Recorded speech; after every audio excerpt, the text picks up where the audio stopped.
This is Surgeons Hall, A museum dedicated to the surgeons, doctors and anatomists who make up a large part of Edinburgh's rich history with the medical profession. It was an acclaimed surgeon who first came up with the idea to preserve all of Edinburgh's medical history in one place, Robert Knox, who agreed to donate much of his own personal collection on the grounds it would forever be displayed in the museum. This is Surgeons Hall and the result of Robert Knox's work. However, Knox was also famous for another reason.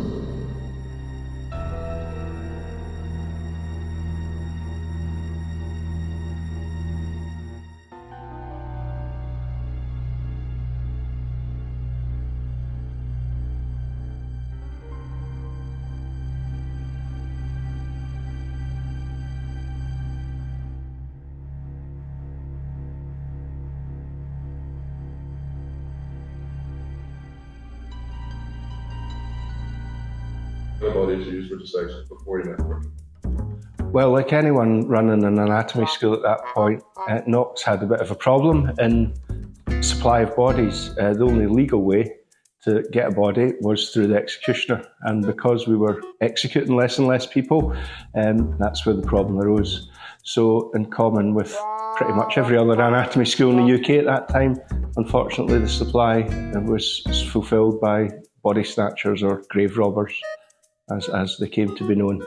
Organised gangs who could make good money from digging up freshly buried bodies and selling them to the anatomy schools. What did people think of Knox before Burke and Hare, like before you met Burke and Hare?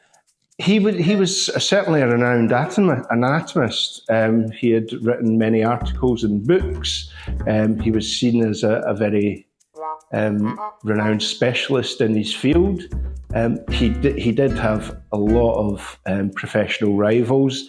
By all accounts, he wasn't the easiest man to get on with, and had a certain arrogance to him. But there was constant infighting in the Edinburgh medical community at that point, and Knox was just part of that. But no, he was seen as a very serious scientist, and that's reflected in the fact that by the time of the Burke and Hare scandal, Knox was running the biggest anatomy school in the UK at that point, so he was certainly a very popular teacher. What was the public reaction towards Knox when they found out about Burke and Hare? Horror, disgust, you name it, I guess.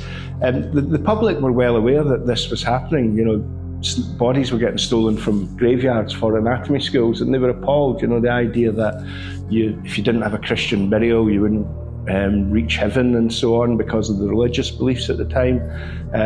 So for Knox to be then dragged into this case where it went so much further than that, where Burke and Hare go out and murder people to sell the bodies, the public were horrified, and so, you know, there were demonstrations in the street, there were angry mobs turning up at his house and so on, and stoning the windows.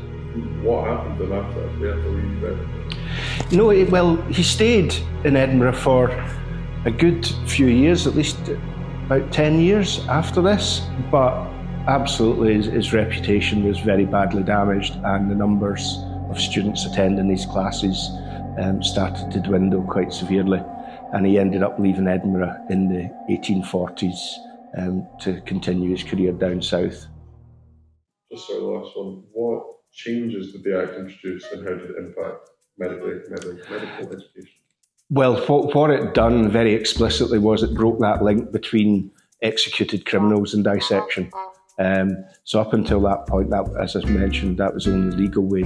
So this Anatomy Act looked at the wider issue, and what it done essentially was it licensed anatomy schools. So there was an anatomy inspector put in place who had a remit to go and investigate, or to observe and regulate anatomy schools.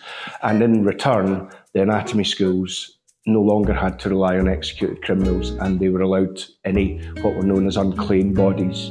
And of course that had a disproportionate effect on the poor, because an unclaimed body in those days was essentially someone who maybe died in a poor house or a workhouse or a hospital, who had no family and friends around to claim the body for burial. But it did wipe out grave robbing almost overnight, because there was now a steady supply of cadavers for dissection.